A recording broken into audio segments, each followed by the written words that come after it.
মাননীয় প্রধানমন্ত্রী জনাব তারেক রহমানের পক্ষে মাননীয় স্বরাষ্ট্রমন্ত্রী জনাব সালাউদ্দিন আহমদকে বৈদেশিক অনুদান স্বেচ্ছাসেবামূলক কার্যক্রম রেগুলেশন সংশোধন বিল 2026 উত্থাপনের অনুমতি প্রার্থনার জন্য আহ্বান জানাচ্ছি। মাননীয় স্পিকার, আপনাকে ধন্যবাদ। মাননীয় প্রধানমন্ত্রী জনাব তারেক রহমানের পক্ষে আমি সালাউদ্দিন আহমদ, মন্ত্রী স্বরাষ্ট্র মন্ত্রণালয়, বৈদেশিক অনুদান স্বেচ্ছাসেবামূলক কার্যক্রম রেগুলেশন আইন 2016 এর সংশোধনকল্পে আনিত একটি বিল বৈদেশিক অনুদান স্বেচ্ছাসেবামূলক কার্যক্রম রেগুলেশন সংশোধন বিল 2026 মহান সংসদ উত্থাপনের জন্য অনুমতি প্রার্থনা করছি। মাননীয় মন্ত্রী, আপনি বিলটি উত্থাপন করুন। ধন্যবাদ মাননীয় স্পিকার।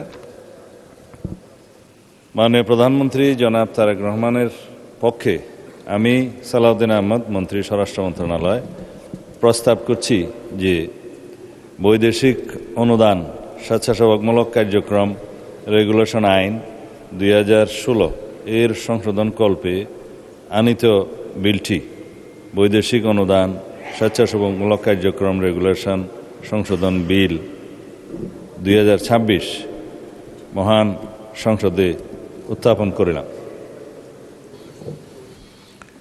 বৈদেশিক অনুদান স্বেচ্ছাসেবামূলক কার্যক্রম রেগুলেশন সংশোধন বিল 2026 সংসদে উত্থাপিত হল।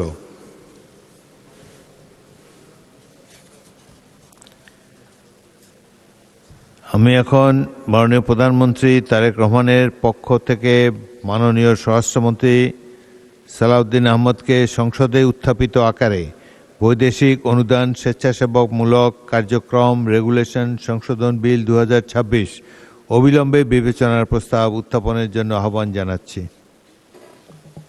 ধন্যবাদ মাননীয় স্পিকার।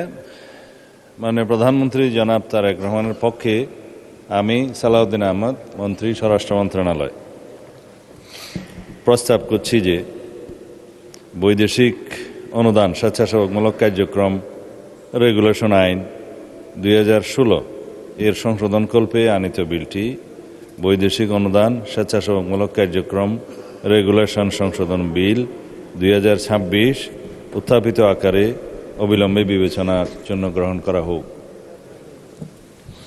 সংসদের সামনে প্রশ্ন হচ্ছে, সংসদে উত্থাপিত আকারে বৈদেশিক অনুদান স্বেচ্ছাসেবামূলক কার্যক্রম রেগুলেশন সংশোধন বিল 2026 অবিলম্বে বিবেচনার জন্য গ্রহণ করা হোক। যারা এই প্রস্তাবের পক্ষে আছেন তারা হাঁ বলুন, যারা এই প্রস্তাবের বিপক্ষে আছেন তারা না বলুন। আমার মনে হয় হাঁ জয়যুক্ত হয়েছে, হাঁ জয়যুক্ত হয়েছে, হাঁ জয়যুক্ত হয়েছে। অতএব সংসদে উত্থাপিত আকারে বৈদেশিক অনুদান স্বেচ্ছাসেবামূলক কার্যক্রম রেগুলেশন সংশোধন বিল 2026 অবিলম্বে বিবেচনার জন্য গৃহীত হল। মাননীয় সদস্যবৃন্দ, বিলটির উপর দফাওয়ারি কোনো সংশোধনী নেই। আমি এখন বিলের দফাগুলো সংসদের সামনে পেশ করছি। সংসদের সামনে প্রশ্ন হচ্ছে, বিলের দফা 2, 3, 4, 5, 6, 7, 8, 9, 10 ও 11 এই বিলের অংশ হিসাবে গ্রহণ করা হোক। যারা এই প্রস্তাবের পক্ষে আছেন তারা হাঁ বলুন, যারা এই প্রস্তাবের বিপক্ষে আছেন তারা না বলুন। আমার মনে হয় হাঁ জয়যুক্ত হয়েছে, হাঁ জয়যুক্ত হয়েছে, হাঁ জয়যুক্ত হয়েছে। অতএব বিলের দফা 2, 3, 4, 5, 6, 7, 8, 9, 10, 11 এই বিলের অংশ হিসাবে গৃহীত হলো।